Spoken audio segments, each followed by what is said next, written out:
A las afueras de un pequeño pueblo, enclavado en la Sierra Madre Occidental, se notaba la imponente casona de los Olmedo. Durante generaciones, había sido el hogar de una de las familias más ricas e influyentes de la región. Sin embargo, a pesar de su apariencia majestuosa, la mansión llevaba décadas abandonada. Los lugareños evitaban acercarse a ella, pues las historias que circulaban sobre la familia Olmedo eran oscuras, envueltas en superstición y rumores sobre extrañas desapariciones, tragedias inexplicables y lo más aterrador, un supuesto pacto con el diablo. En el centro de esta leyenda se encontraba Álvaro Olmedo, el último heredero del linaje. Se decía que en su juventud había sido un hombre ambicioso, con deseos insaciables de poder y riqueza. Sin embargo, cuando los negocios de la familia comenzaron a caer en picada debido a la competencia y a la mala gestión, Álvaro se volvió desesperado. No soportaba la idea de ver desmoronarse el imperio que su familia había construido durante generaciones. Fue entonces cuando, según las historias, tomó una decisión que cambiaría su destino para siempre: hacer un pacto con el diablo. Corría el año de 1992 y la casona de los Olmedo aún resonaba con la actividad y el bullicio de las fiestas y reuniones de los ricos hacendados. Pero esa noche la casa estaba en un extraño y ominoso silencio. Solo una lámpara encendida en el estudio de Álvaro iluminaba los vastos pasillos vacíos. Frente a una gran mesa de roble, Álvaro se encontraba, rodeado de libros antiguos, manuscritos en latín y símbolos arcanos que había adquirido de contrabandistas y ocultistas. En el centro de la mesa, una daga ritual descansaba sobre un viejo pergamino. La desesperación se había consumido de él. Su esposa lo había abandonado meses antes. Sus hijos habían caído enfermos y las deudas con los bancos estaban a punto de arrebatarle la fortuna familiar. En su mente solo había una salida: convocar al único ser que, según los antiguos textos, podría cumplirle sus deseos más oscuros. Con la mano temblorosa, dibujó un pentagrama en el suelo con tiza negra, exactamente como lo indicaban los grimorios. La sala se llenó de un aire pesado, como si la misma atmósfera se cargara de tensión. Álvaro, con una mezcla de miedo y esperanza, tomó la daga y la levantó sobre su brazo. Por el poder de las sombras y por el nombre de aquel que mora en lo profundo, murmuró con voz entrecortada: te invoco a que me concedas lo que más deseo en este mundo. Con un rápido movimiento hizo un corte en su brazo, dejando que la sangre cayera sobre el pergamino. Al instante, el viento afuera cambió y un frío penetrante inundó la habitación. Las velas empezaron a sacar chispas y una sombra más oscura que la propia noche comenzó a formarse en el centro del pentagrama. Una figura alta y esbelta emergió lentamente de la sombra. Vestía un traje negro perfectamente ajustado, como si fuera un caballero de otra época. Pero su rostro no era humano. Su piel era de un gris pálido y sus ojos eran dos pozos negros sin fondo. Sus labios se curvaron en una sonrisa que no alcanzaban a tocar sus ojos. «Has llamado, Álvaro Olmedo», dijo el ser con una voz sedosa y profunda que parecía resonar en cada rincón de la sala. Álvaro tragó saliva. Su corazón, latiendo con fuerza, sabía que estaba ante el ser que había invocado, el diablo, o al menos una manifestación de él. He hecho el sacrificio. He seguido todos los pasos. Necesito tu ayuda. Quiero mi riqueza de vuelta. Quiero que mi familia se levante nuevamente como la más poderosa de la región, dijo Álvaro, intentando que su voz no temblara. El ser lo observó con una mezcla de diversión y desprecio. Siempre lo mismo: riqueza, poder, control. Los humanos son tan predecibles. El diablo dio un paso hacia adelante, aunque nunca salió del pentagrama, como si las mismas reglas del ritual lo ataran a ese círculo dibujado en el suelo. Pero estás dispuesto a pagar el precio, ¿verdad, Álvaro? Porque todo tiene un costo.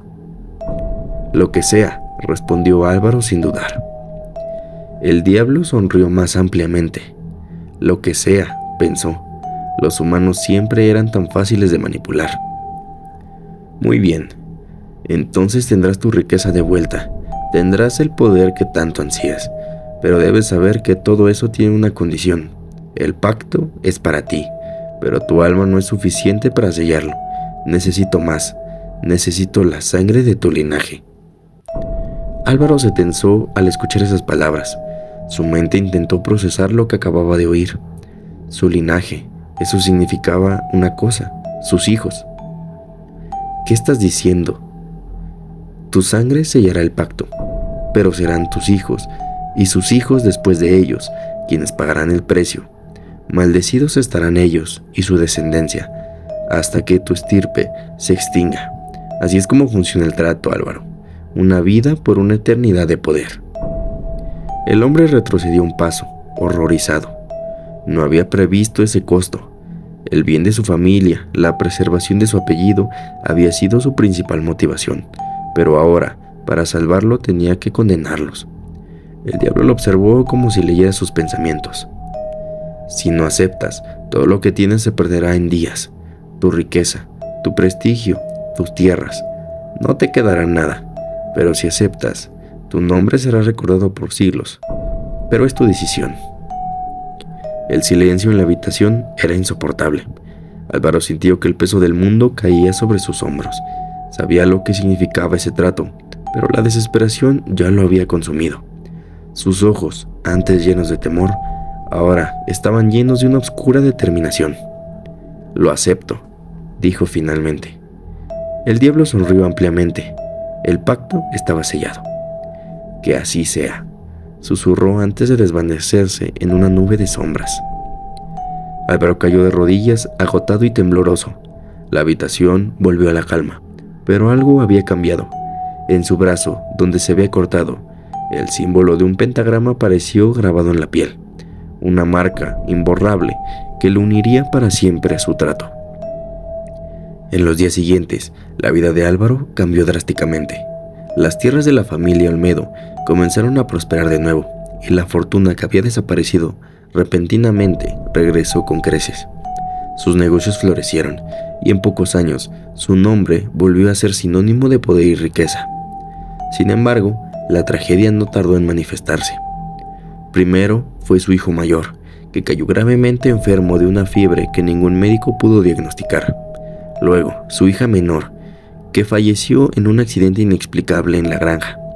Uno a uno, los miembros de la familia Olmedo comenzaron a sufrir muertes trágicas o caer en desgracia. La maldición del pacto se cumplía. Álvaro, desesperado, intentó romper el trato. Viajó por todo el país buscando curanderos, brujos y sacerdotes que pudieran ayudarlo. Pero todos le dieron la misma respuesta. El pacto estaba sellado y no había forma de deshacerlo. Su linaje estaba condenado a pagar por su ambición. Décadas más tarde, la casona de los Olmedo quedó completamente abandonada. Los descendientes de Álvaro murieron uno tras otro y su apellido desapareció, tal como lo había advertido el diablo. Pero la historia de su pacto permaneció viva en las leyendas locales. Algunos decían que en noches de luna llena se podía escuchar a Álvaro Olmedo caminando por los pasillos de la vieja casona, su alma condenada a vagar eternamente por haber entregado a su propia sangre a cambio de riqueza. Nadie en el pueblo se atrevía a acercarse a la mansión. Los pocos que lo hacían, a menudo jóvenes curiosos o cazadores de leyendas, afirmaban que dentro de la casa, en el antiguo estudio, aún podían ver el pentagrama dibujado en el suelo, y que una presencia oscura los observaba desde las sombras, esperando a que alguien más estuviera dispuesto a sellar un nuevo pacto.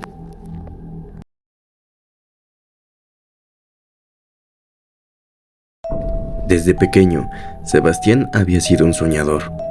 Mientras otros niños disfrutaban el día, él ansiaba la noche.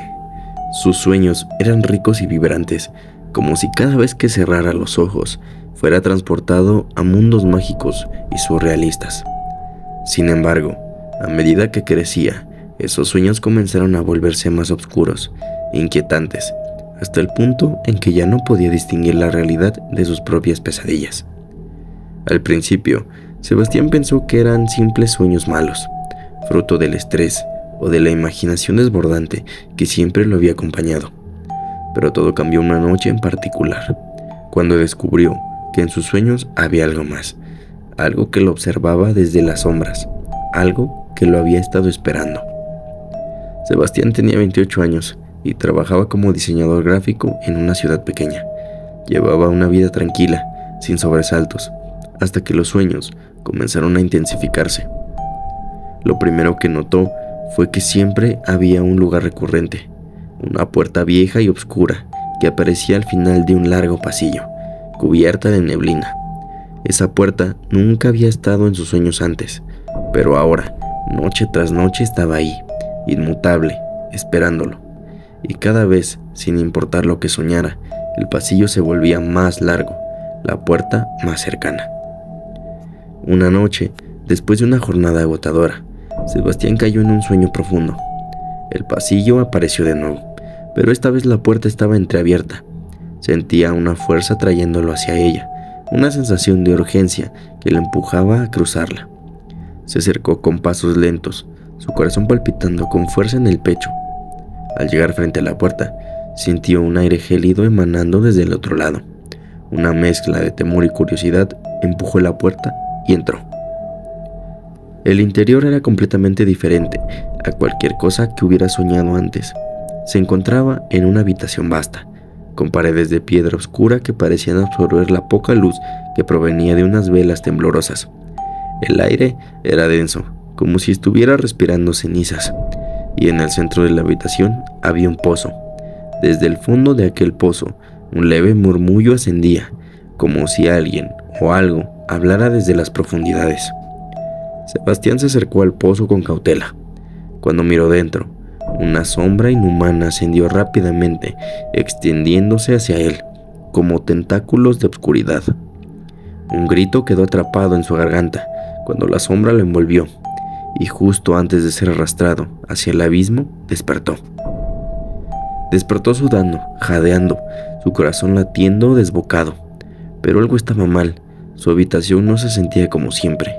El aire era frío y las sombras parecían moverse con una vida propia. Encendió la luz rápidamente y se incorporó en la cama. Todo parecía normal, pero ese sueño había sido diferente. Se sentía tan real, como si en lugar de un simple sueño, hubiera cruzado a otro lugar. Trató de calmarse, diciéndose que solo había sido una pesadilla, particularmente vívida. Sin embargo, los sueños se intensificaron. Cada noche la puerta volvía a aparecer, y cada vez que la cruzaba, la oscuridad en la habitación, más allá del umbral, era más densa. Las sombras más inquietantes, la sensación de ser observado crecía. En ocasiones, podía oír voces que lo llamaban desde las esquinas más oscuras de sus sueños, susurrando su nombre, tentándolo a acercarse más al pozo. Una noche, después de semanas de insomnio y temor constante, Sebastián decidió que ya no podía más. Estaba exhausto, asustado y sin respuestas. Visitó a un psiquiatra, quien le recetó sedantes y le habló de los efectos del estrés en los patrones de sueño. Sebastián, desesperado por descansar, tomó las pastillas esa noche, esperando que todo terminara. Pero fue entonces cuando el horror verdaderamente comenzó. Aquella noche, el sueño lo atrapó de inmediato. Esta vez no caminaba por el pasillo hacia la puerta, sino que ya estaba dentro de la habitación con el pozo. La oscuridad era abrumadora, como si el aire mismo se hubiera vuelto sólido y pesado. El pozo parecía más profundo, y de su interior emanaba un sonido bajo, como una respiración. Sebastián sintió una presencia detrás de él. No se atrevió a girarse, paralizado por el miedo. El susurro, esa voz gutural que había escuchado tantas veces, se hizo más fuerte. «Has venido al fin». El susurro resonó en su mente, como si lo estuviera escuchando desde dentro de su propio cráneo. Sebastián, en un intento desesperado por despertar, se pellizcó la piel, se rascó el rostro, pero no pudo escapar. Se dio cuenta horrorizado de que estaba atrapado en un sueño, como si las pastillas lo hubieran anclado allí, en ese lugar de sombras. «Llevamos mucho tiempo esperando», dijo la voz. «Este es el umbral, Sebastián. Has cruzado demasiado lejos». De repente, sintió una mano fría sobre su hombro. El tacto fue tan real que su cuerpo se estremeció por completo. Lentamente, giró la cabeza y vio una figura alta y esquelética. Su rostro era una máscara de piel estirada sobre huesos, sus ojos completamente negros, reflejando nada más que vacío. A su lado, el pozo burbujeaba, como si algo en su interior estuviera vivo. «Estás en dominio ahora», susurró la figura. «Y aquí, las reglas no son como tu mundo. Aquí los sueños pueden devorar tu alma». El miedo de Sebastián se transformó en puro pánico. Intentó correr, pero sus pies no respondían. La figura se acercó y de su boca comenzaron a salir sombras, serpenteando hacia él. Cada una parecía absorber la luz a su alrededor, sumiendo la habitación en una oscuridad absoluta. Sintió como las sombras lo rodeaban, arrastrándolo hacia el pozo. Sebastián gritó, luchando por soltarse, pero era inútil. A medida que las sombras le envolvían, sintió una sensación de caída, como si lo estuvieran arrastrando hacia el centro de la tierra. El pozo se abrió y el vacío lo consumió. Despertó de nuevo, esta vez en su cama. El sudor le empapaba el cuerpo y su corazón martilleaba contra su pecho. Estaba temblando, pero agradecido por estar de vuelta en el mundo real. Sin embargo, algo estaba mal. El aire en su habitación seguía siendo espeso y frío. Se sentó en la cama, respirando con dificultad, y entonces lo escuchó. El murmullo, ese sonido familiar proveniente de debajo de su cama. Con un temblor, Sebastián bajó la mirada. El suelo junto a su cama parecía estar cubierto de una ligera capa de neblina. Al agacharse para mirar debajo, su corazón se detuvo. Allí, bajo su cama, estaba el pozo de sus sueños. Antes de que pudiera reaccionar, una sombra salió disparada desde el pozo, envolviendo su cuerpo. Sintió cómo lo arrastraba hacia el abismo, el mismo que había cruzado en sus sueños. Sus gritos resonaban en la oscuridad, pero nadie lo escuchó. Sebastián desapareció aquella noche, sin dejar rastro. Su cama estaba deshecha, como si alguien se hubiera levantado de un sueño agitado. No había señales de lucha ni pistas sobre lo que había sucedido. Lo único extraño que encontraron fue una pequeña mancha oscura en el suelo, justo donde él había soñado con el pozo. Desde entonces, algunos dicen que en esa casa, si te quedas el suficiente tiempo en silencio, puedes escuchar susurros provenientes de la oscuridad. Los más valientes afirman que han visto una puerta oscura que aparece al final de un pasillo en sueños, y aquellos que se atreven a cruzarla nunca regresan.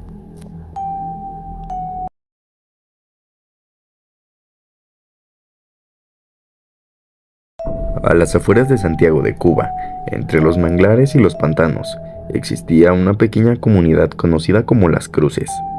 Este lugar era famoso no solo por su exuberante paisaje, sino por los profundos lazos espirituales que sus habitantes mantenían con los orishas, los poderosos dioses y espíritus de la región afrocubana. Para muchos, la santería no era solo una religión, era la fuente de protección y poder, pero para otros era una peligrosa puerta a lo desconocido.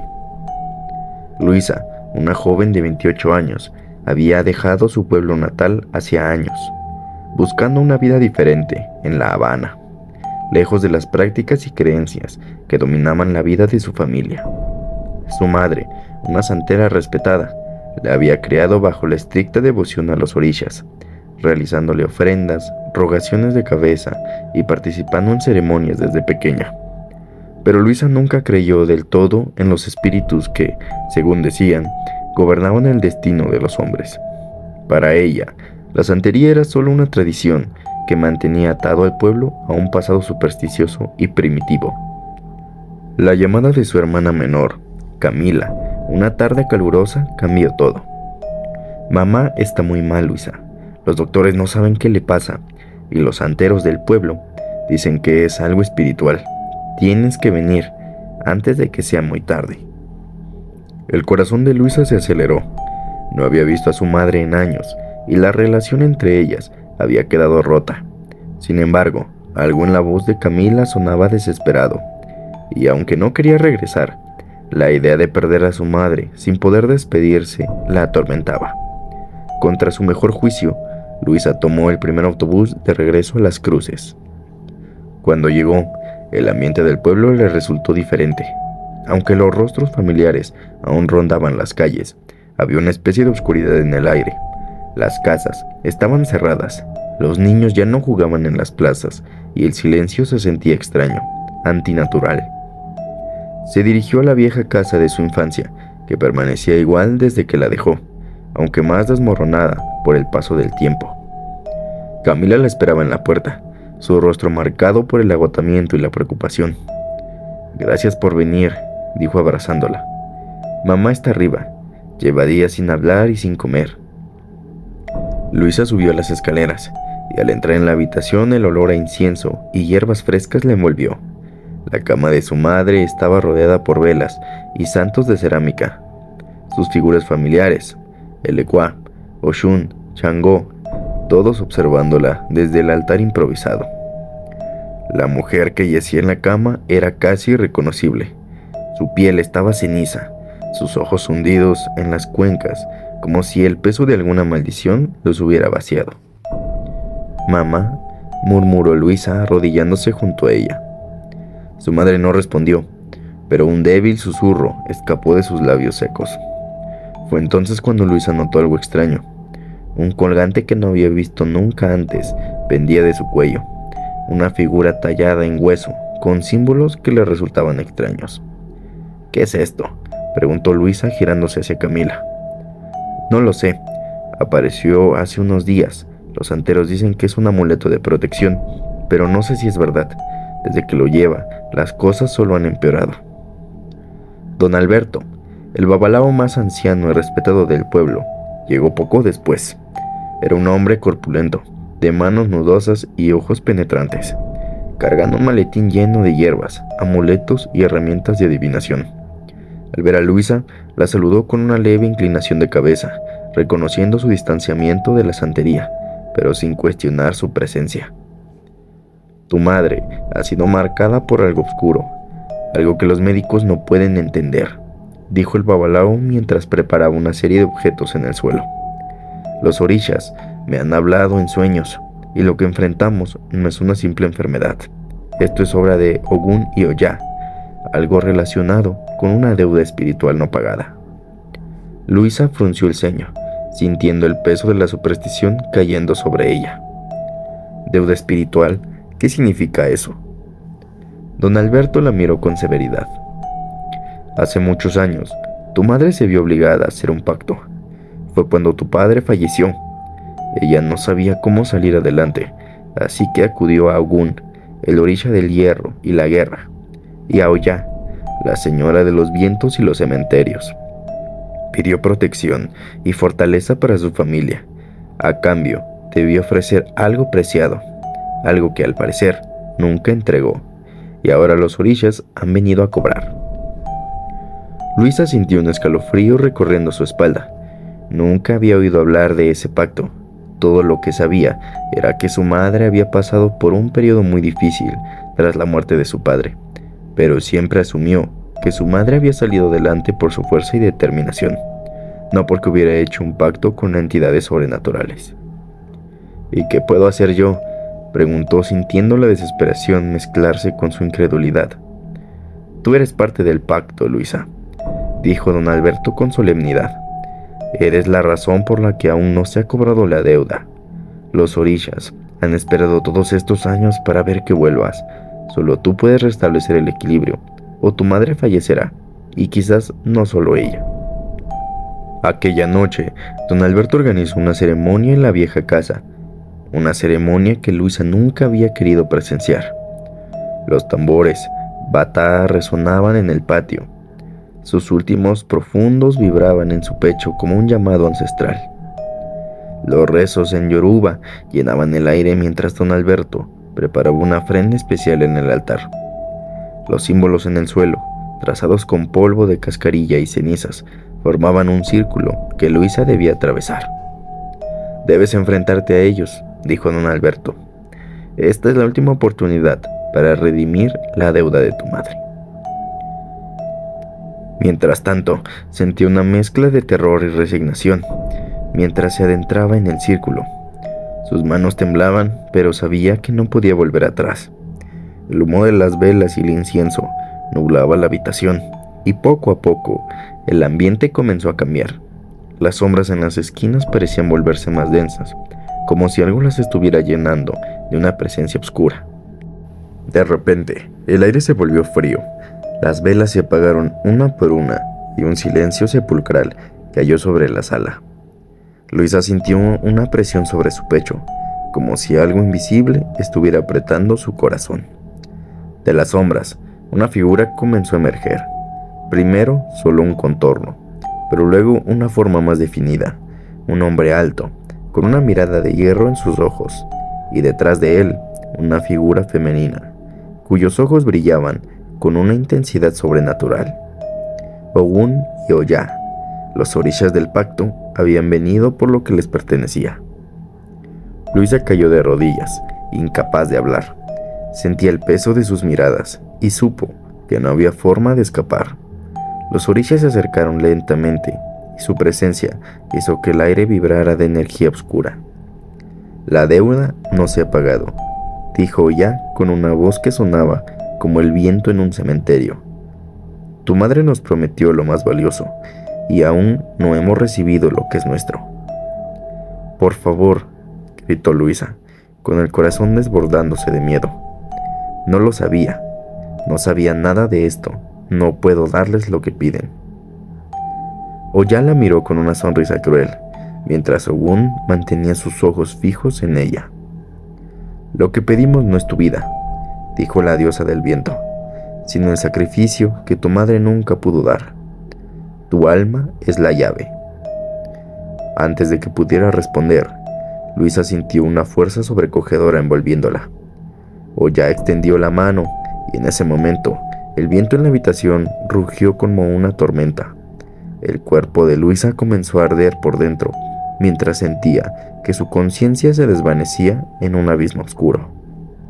El último sonido que se escuchó antes de perderse fue el eco de los tambores, alejándose mientras los orishas reclamaban lo que ya les pertenecía.